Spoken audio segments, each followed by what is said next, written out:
I welcome it, I suppose, Tomas. It's a better system, I suppose, than what we would have gone into before, because invariably when you meet Division 2 and Division 1 opponents in the qualifiers, it's one way you're going to go. That's the way I see it.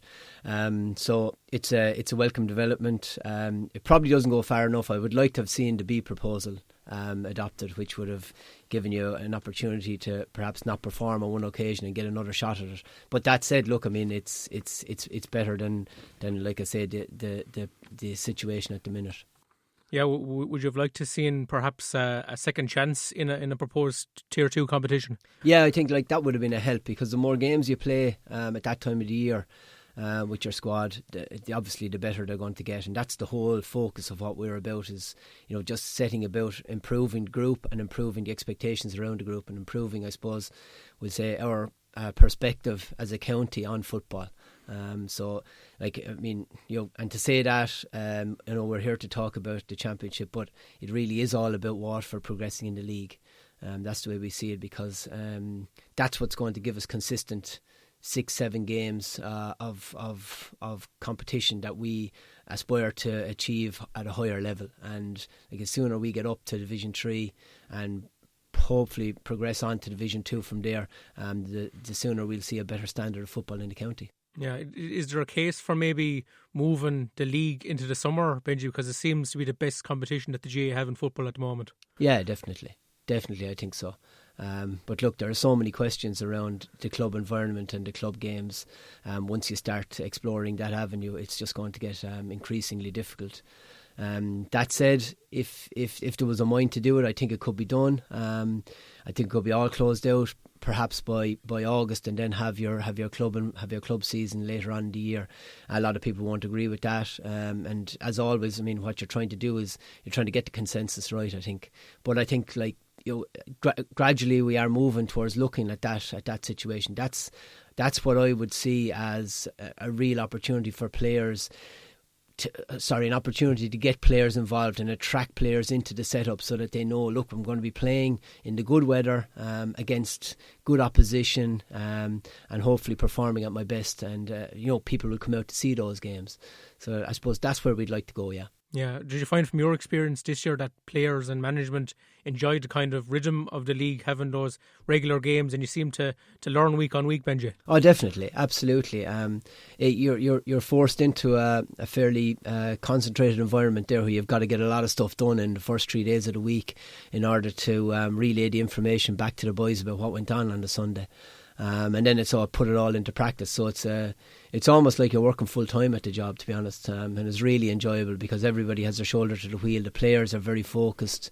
You've a lot of your work done prior to the first game, so you're rolling from week to week, then looking for improvements, looking for edges here and there, preparing for your next opponents and watching what they're doing, and matching up the players with their opponents on that particular day. So it's an exciting environment to be in, and it's rewarding as well, to see the lads really take the task and run with it as best they can. And I think we did improve. There were setbacks along the way, but we did improve as the league went on, and I think it probably sets a template for what we're going to try and do better this year.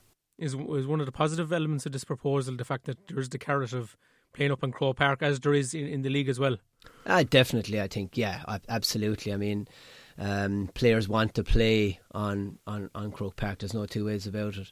Now, I suppose, look, I mean, like, the GAA will in all earnest try to focus in on this competition and try to promote it, but realistically we probably know what's going to happen.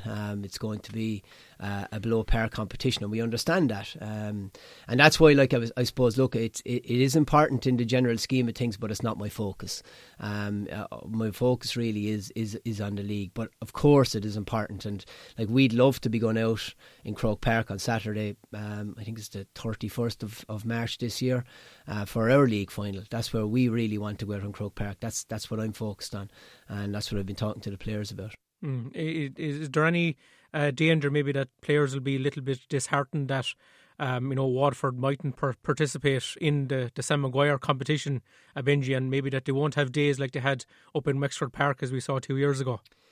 Possibly, Tomas, but like, you can imagine, if you could foresee a situation where Waterford were working well in Division 3, and perhaps up there knocking on the door for Division 2. Well, we'd really be looking at going to provincial final then.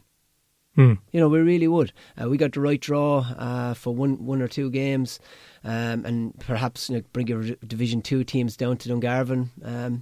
Suddenly the tables are slightly different, and you're looking at it with a different perspective, and you want the upset, and all of a sudden then you're in the Sam Maguire competition. So it's not that it's outside reaching at the moment. It is within reach, but it's going to take a big push to get there.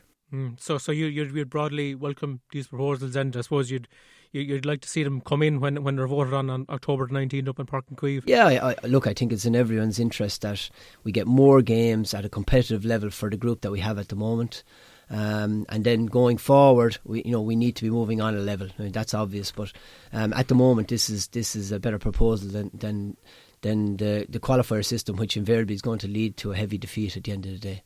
Right, and I can't leave you go, Benji, without asking about Dublin's 5 in a row last Saturday night. Something we haven't seen in the GA before. What would you admire the most about what Jim Gavin has done with this group of players? I think what's happened in Dublin is that the Dublin players are driving this system. I think that's the fundamental difference in a lot of ways between what's happening in other counties and what's happening in Dublin. They're definitely the most finely tuned physically team that's in the competition, and I think that's an awful lot of that is down to their drive to actually dominate football. I think what Gavin brings to it in particular, and you've seen it over the last couple of years in my opinion, is their decision making close to goal is exceptional. Their wide counts are the lowest you'd see in any county. They're so deliberate about what they do, knowing when to pull the trigger and when not to pull the trigger and who should pull the trigger. But they're a class outfit. Like I say, when you have, I don't actually think they're the best footballers in the country, football wise. I don't think they are. I think Kerry are probably better footballers than them. But physically, they can run all over you, and that comes down to enormous application from the point of view of 3, possibly 4 days a week in the gym, and the conditioning stuff that they're doing is just streets ahead, I think, of what everyone else is doing. Yeah, were there any signs over the 2 days that maybe Kerry are the next in line to the throne?